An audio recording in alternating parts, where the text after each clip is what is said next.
ഞങ്ങളിവിടെ സ്പൈഡർമാനും മീൻ പിടിക്കാൻ വന്നിട്ട്. അയ്യോ,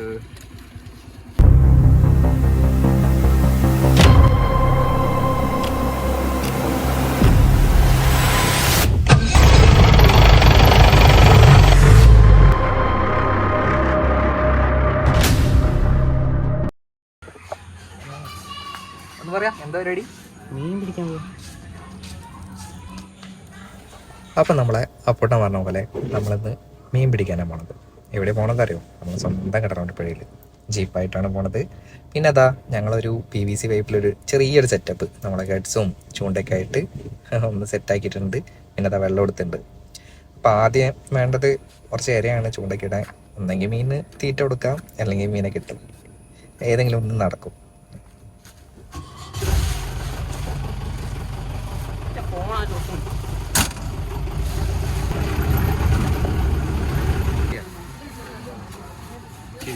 ഇത് ഞങ്ങൾ മീൻ മേടിക്കാൻ വരുന്ന കടയാണ്.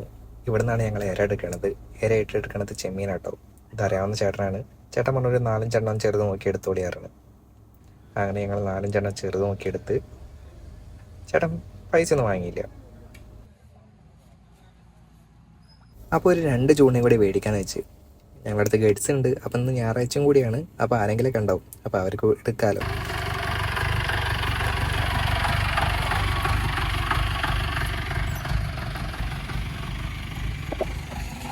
അപ്പം നമ്മളെ കടലുണ്ടിപ്പുഴയിൽ നമ്മൾ എത്തിയിട്ടുണ്ട്.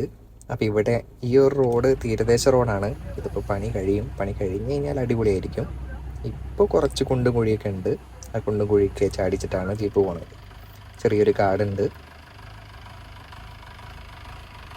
കുറച്ച് ബുദ്ധിമുട്ടുണ്ട്. അതായത് മണ്ണിടിഞ്ഞ് പോകുന്നുണ്ട്. സൈഡിലേക്കൊക്കെ മണ്ണിടിഞ്ഞ് പോകുന്നുണ്ട്. കുറച്ച് ബുദ്ധിമുട്ടായിട്ടാണ് പോണത്. ഇവിടെയാണ് ഞങ്ങൾ അധികം ഫ്രണ്ട്സൊക്കെ ഇരിക്കാറ്. വൈകുന്നേരമൊക്കെ വന്ന് ഫ്രണ്ട്സൊക്കെ ഇരിക്കാറ്. ഞങ്ങളിതിനെ ഒരു പേരൊക്കെ ഇട്ടിട്ടുണ്ട്, ഗോൾഡൻ ബീച്ച് എന്നാണ്. പണ്ട് ഗോൾഡൻ ബീച്ച് അടിപൊളിയായിരുന്നു. ഇപ്പോൾ ഈ തീരദേശ റോഡ് വന്നുകൊണ്ട് അവിടെയൊക്കെ വെള്ളം കയറി. അങ്ങനെ നമ്മളെ ജീപ്പൊക്കെ പാർക്ക് ചെയ്ത് നമ്മളിതാ ചൂണ്ടൊക്കെ ഒന്ന് സെറ്റാക്കുന്നുണ്ട്. മേടിച്ച ചൂണ്ട ഒന്ന് സെറ്റാക്കിയിട്ടുണ്ട്. അപ്പോഴാണ് കേട്ടോ ഞാൻ ഇവന്മാരെ കാണുന്നത്. ഇവന്മാരിതാ ഇങ്ങനെ തേൻ കുടിക്കുന്നു, പറക്കുന്നു, പരാഗണം. നമ്മളെ ലാലേട്ടൻ പറഞ്ഞ പോലെ തേൻ കുടിക്കുന്നു, പറക്കുന്നു, പരാഗണം. തേൻ കുടിക്കുന്നു, പറക്കുന്നു, അങ്ങനെ പറന്നൊരു പൂമ്പാറ്റ ജീവിതം. പൂമ്പാറ്റ പരാഗണം കൃത്യത്തെ കാര്യത്തിലേക്ക് വാ. അപ്പം അത് ശരിയാണ്. അപ്പം കാര്യത്തിലേക്ക് വരാം. അപ്പോൾ അല്ല ഒട്ടൊന്ന് കയറ്റിയുണ്ട്. എന്താ ഒരു ചെറിയൊരു പൂയാനാട്ടത്. വലുതൊന്നല്ല, ഒരു ചെറിയൊരു കുഞ്ഞത്. അപ്പം ഞാൻ ചോദിക്കണ്ട്. അപ്പം അതാ ഒന്ന് തിരിഞ്ഞപ്പോഴൊക്കെ ആശാനൊന്ന് കിട്ടിയിട്ടുണ്ട്. അതൊരു പൂയാനാണ്. അതൊരു ചെറുതാണ്. അതേ സൈസ് തന്നെ. അപ്പം അതാ ഒരു കല്ലാക്കീരിയും കൂടി കിട്ടിയിട്ടുണ്ട്. ഇതൊക്കെ ഒരുമിച്ചാണ് കേട്ടോ കിട്ടിയത്. അങ്ങനെ ഈ 3 എണ്ണം ഒരുമിച്ച് കിട്ടിയപ്പോൾ ഞങ്ങൾ കോൺഫിഡൻസ് അങ്ങോട്ട് കൂടി. അങ്ങനെ ഒരു 1.5 മണിക്കൂർ മത്സരിച്ച് ഞങ്ങൾ 4 പേരും മീനിന് തീറ്റ കൊടുത്ത്. ഇനി അവിടെ നിന്നിട്ട് കാര്യമില്ല എന്ന് വിചാരിച്ചിട്ട് ഞങ്ങൾ നേരെ പാലത്തിനങ്ങോട്ട് വന്നു. പാലത്തിനങ്ങോട്ട് പറഞ്ഞു കഴിഞ്ഞാൽ നമ്മളെ ട്രെയിൻ പറഞ്ഞില്ലേ, ആ ഒരു സ്ഥലത്തേക്ക്. അപ്പോൾ അവിടേക്ക് ഇങ്ങനെ മുന്നോട്ട് നീങ്ങി. അപ്പം നന്നായിട്ട് മണ്ണ് ഇടിഞ്ഞിട്ടുണ്ട്. മഴയൊക്കെ പെയ്തിട്ട് നല്ലോണം മണ്ണ് ഇടിഞ്ഞിട്ടുണ്ട്. എന്നിട്ട് ഇങ്ങനെ മെല്ലെ നോക്കി പോകുന്നു.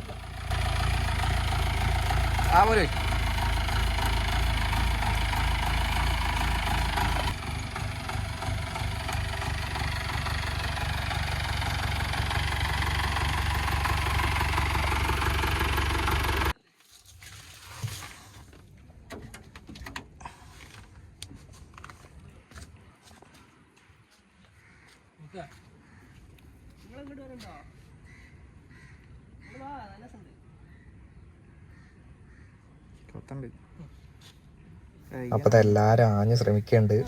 പക്ഷെ നല്ലോണം കൊത്ത് വരാനുണ്ട്. പക്ഷെ കിട്ടണില്ല. അപ്പോൾ ഒട്ടും ഇങ്ങനെ പറയുന്നുണ്ട്, ഈ ഇരയായിട്ട് പോയിട്ട് കാര്യമില്ല, ഈ കുളത്തായിട്ട് പോയിട്ട് കാര്യമില്ല എന്നൊക്കെ. അപ്പോൾ നമ്മൾ ചെക്കൻ എന്തോ കാര്യമായിട്ടൊക്കെ നോക്കണ്ട്, എന്തോ ആഞ്ഞ് ശ്രമിക്കുന്നുണ്ട്. പിന്നെ അത് നമ്മൾ സ്പൈഡർമാൻ വന്നിട്ടുണ്ട്. സ്പൈഡർമാൻ്റെ കാലൊക്കെ കഴുകി കൊടുത്തിട്ടുണ്ട്. ഈ ഡ്രസ്സ് ഊരിയിട്ട് തന്നെ 2 ദിവസമായി എന്നാണ് പറഞ്ഞത്. ഇനി ഞാൻ പറയാൻ പോകുന്ന കാര്യം കടലുണ്ടിക്കാരന് അല്ലെങ്കിൽ കടലുണ്ടിക്കാർക്ക് റിലേറ്റബിൾ ആയിരിക്കും. ഒരാളോട് പരിചയപ്പെട്ട് കഴിഞ്ഞാൽ നമ്മൾ കടലുണ്ടിക്കാരനാന്ന് പറഞ്ഞു കഴിഞ്ഞാൽ അവർ കുറച്ച് കാര്യം പറയാനുണ്ട്.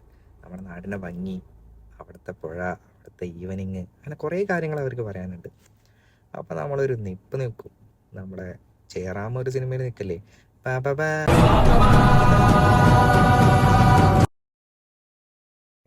ഏതൊരു കടലുണ്ടിക്കാരനും അല്ലെങ്കിൽ ഇതറിഞ്ഞ ഏതൊരു വ്യക്തിയും മറക്കാൻ ആഗ്രഹിക്കുന്ന വർഷമാണ് 2001, നമ്മുടെ കടലുണ്ടി ട്രെയിൻ ആക്സിഡൻറ്റ്. അത് നടന്നത് ഈ പാലത്തിലാട്ടോ. അതിൻ്റെ ഒരു ഫോട്ടോ ഞാൻ ഇവിടെ കൊടുക്കാം.